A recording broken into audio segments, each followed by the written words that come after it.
Hello. Well, if you're taking a statistics class or you're just doing statistical computations, you're invariably going to run into variance and standard deviation. Now, I'm going to be totally honest with you.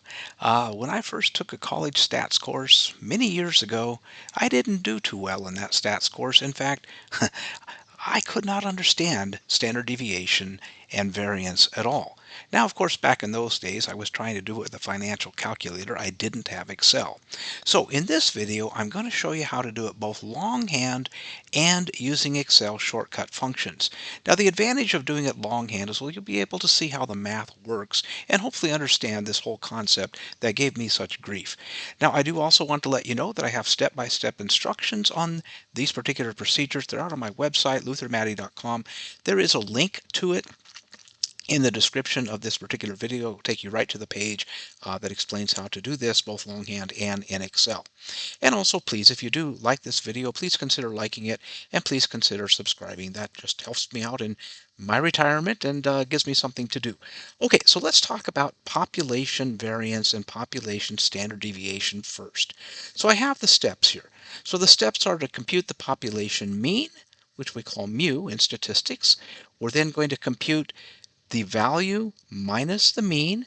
We're then going to compute x minus the mean. We're going to square that, and then we're going to sum up all those differences, and then we're going to divide the sum by n. And that's really all there is to it to compute a population variance. But let's go ahead and do that so you can see how to, again, to do it longhand and also using some Excel shortcuts. So I'm going to start by computing the mean, or we can just call it the average. That actually makes sense because Excel calls that average. Now, I told you I was going to do everything longhand, but I'm not going to compute the mean longhand. I'm going to use Excel shortcut, which is the average function. And so I'll average equals average, and I'm going to highlight all these particular values. I could also just type those values in, B4 through B15. Okay, so I've got a mean of 379.82. Now, once I have that, I'm ready now for my next column, and I'm just going to insert here so that I don't lose my steps and write over those. So I insert another column here, and this is going to be an x minus the mean. So I'll just type it out here on the label so I know what I'm doing here. Okay, so the X is the value for each customer. We have 12 customers.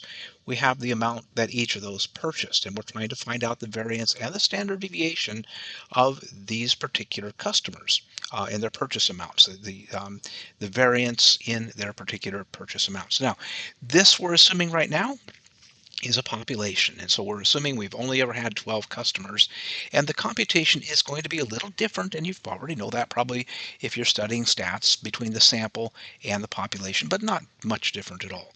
Okay, so I've got x minus the mean. Now again, because I'm using Excel as my calculator, I'm going to go ahead and use some, some Excel tricks here. So I'm going to do equals, okay, to start a function, a formula here, and I'm doing x minus the mean. Well, x in this case is B4. And I can just click on B4 or I can type B4. And then of course I want to subtract the mean from that. All right, so my formula is B4 minus B17. And again, you can do that in a calculator. It would simply be 246.11 minus 379.82. I press enter. All right, I've got a negative difference. Of course I do, because the mean is larger than this particular value, the purchase amount for customer number 1. Now, I want to be able to go ahead and do this for the remaining 11 customers that are here, but I don't want to have to type that formula each and every time. Again, if I'm using a calculator or just doing it on a piece of paper, I could do that. That's not a problem. Well, in order to be able to copy this formula, I do have to use absolute reference, which means when I copy the formula, I want all these formulas to use B17, not change to B18, B19. And again, if you used Excel, you're familiar with the concept here. So I'm going to edit this formula. I'm going to add the dollar signs. Now use the F4 shortcut to add the dollar signs here. Okay, so that means that the B17 in this particular formula is absolute. So when I copy it down, it should take B5 divided by B17. Well, let's just prove it. I'll double click, shortcut there for Excel, and now I have X minus the mean for each of those. Okay, so I have now done step number 2. I'm now ready for step number 3, which is to compute the square of the differences. And I'm just going to label that. And you could actually just add a square here on this function, but just to make it simple, as if I were doing it with a calculator, I'll just go ahead and type x minus mean, and we'll do the to the power of 2. Okay, I'm going to go ahead and make that formula here as well. So very, very easy to do that. I'm simply taking C4, and I'm going to take it to the power of 2. We could do this in the calculator. We could do it by hand. We can do it in Excel very, very easily here. Okay, well, I still got my formatting on here, so we end up with a quite large number here. Now, this is a copyable formula, so I'll go ahead and copy that all the way down here. Okay, now the next step and the final step here is to divide this sum. Well, I got to sum it first, sorry. So let's sum it. Now, that was me for not remembering the sum. Okay, we will sum it.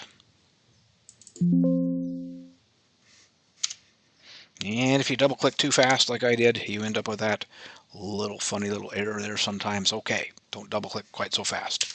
All right, there's the sum, very large number here.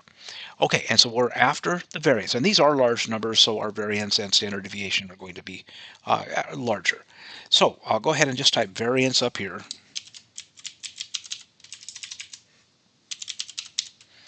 And now my variance is to divide this sum by n. There are 12 customers here, so I'm going to take the 107,000 and I'm going to divide it by 12. Okay, so again, a very large variance, but that's okay because we are dealing with large numbers here. All right, now my next step is to compute the standard deviation. And the standard deviation is simply the square root of the variance. So I'm going to go ahead and type standard. All right, and again, a very easy formula here. I'm going to type the function for square root. Again, you could use a calculator and do all of these pretty simply for you here. So there's the standard deviation, 94.43. So let me run through those steps again so you can see how to manually create the variance and standard deviation if you're using a calculator or just very, very unfamiliar with Excel. So the first step, of course, is to have your population, which in this case is 12 customers, and the amount that they purchased on this particular day. We're just, again, going to call that a population. We have our population mean, the mu. We used the average function for Excel to do that. Made it very easy to do that. Once we had that, we then computed x minus the mean. So 246 minus 379, 354 minus 379, and Excel did that for us very easily. We did use the absolute reference with the dollar sign so we could copy that formula down.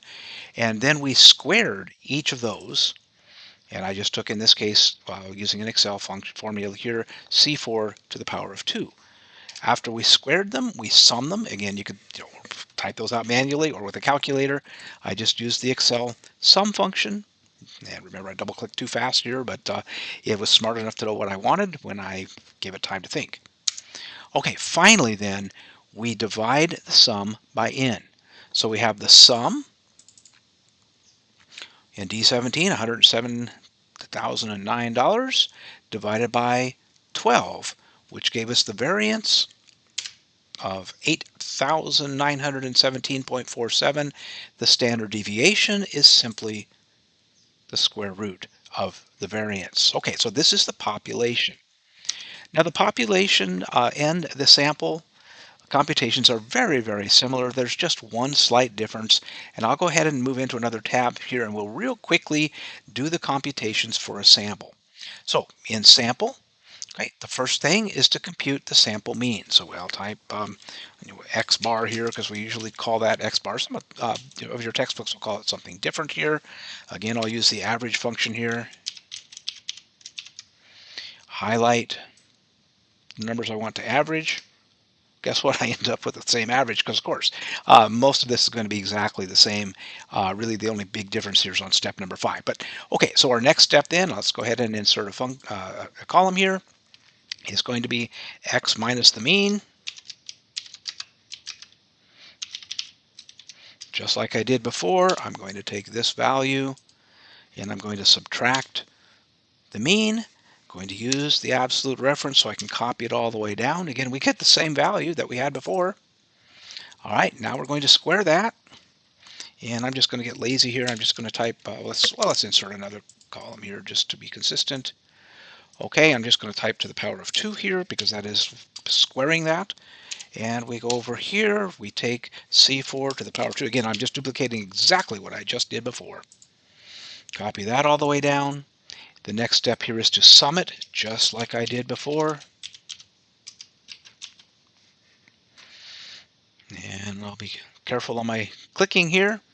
All right, we got the same sum. Well, of course we did. Okay, now the only thing that's different now, again, computing a variance for a sample as opposed to a population, is that instead of dividing it by n, the capital N, which designated the number in the population, we're assuming this is a sample right now. We just took a sample of 12 of the last 200 customers that walked in and took their purchase amounts. We take the sample size, which is lowercase n, minus 1. All right, so our variance then is going to be the sum divided by 11. A little larger than we had before.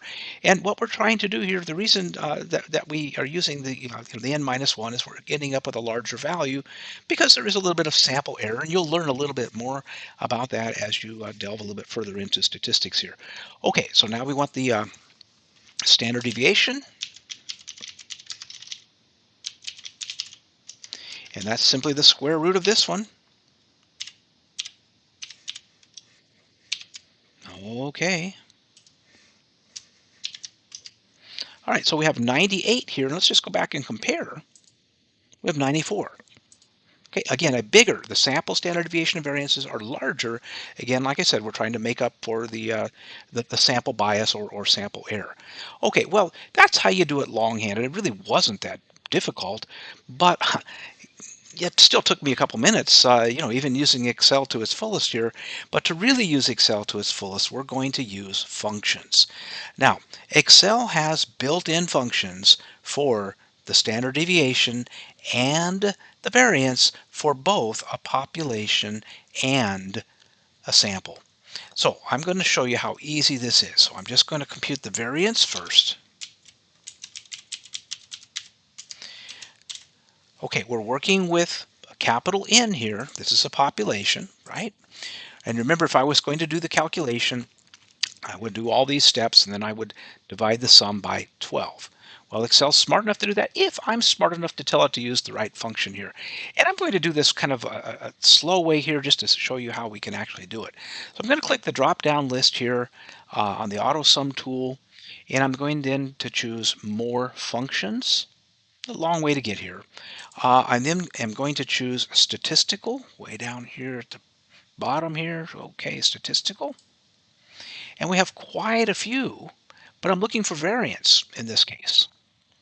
And you got lots of statistical functions here, more than I've ever even used, and I teach stats.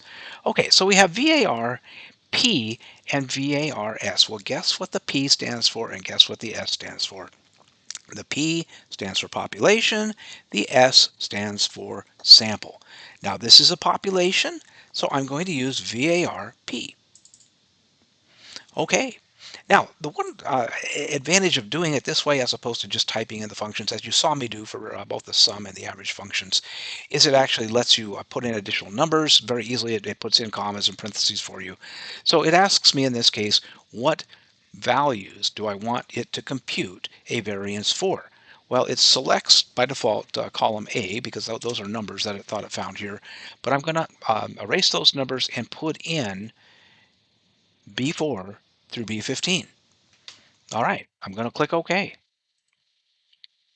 That's the variance. Now I'm going to check because maybe Excel did it wrong or maybe I did it wrong. So real quickly, I'm going to click over here on population computations and I got an 8917. I go over here and I got a 8917. Well, by golly, it's the same. Now, of course, it's the same, right? Excel knows how to do math, and if we do it right, we'll come up with the same values. Well, let's do a standard deviation. Now, it's very easy to compute the standard deviation once you have the variance. Again, I showed you just a minute ago, you can take the square root of this and you have the standard deviation. But let's assume maybe you don't want to go to all the extra effort to compute the variance first. You just want the standard deviation. Well, I'm going to show you how to just type this in this case. So I'm going to type std, and as soon as I do, it brings up, okay, stdev.p, stdev.s. So those are the standard deviation. Again, notice the little tooltip that pops up. It says calculates a standard deviation based on the entire population. If I just click on the S there, it says, okay, this is for a sample. All right, I want the P, so I'm just going to double click on it at this point. Now, the disadvantage with this, and it's not a big disadvantage if you used Excel, is I just have to highlight the numbers, but it gives me the little tooltip. It says, okay, what numbers do you want? So I'll highlight the same numbers that I ended with before, and if I want to do it, perfectly correctly, I can put in a parenthesis. If I just pressed enter, Excel would do it for me. 94.43. Well, it's the same. Again, of course, it's the same. All right, let's just real quickly do it with the sample. Without actually going to the different tab here, let's just pretend this is a sample here. So let's just type sample variance.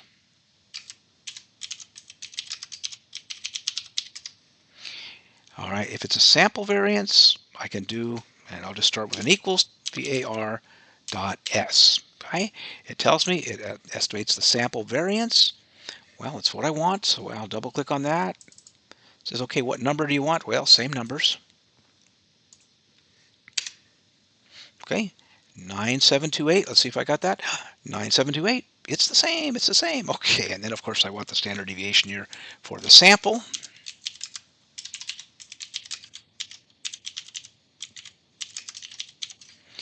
All right, well, guess what? I can just either do the square root of this like I did before, or we'll use the function. So stdev.s,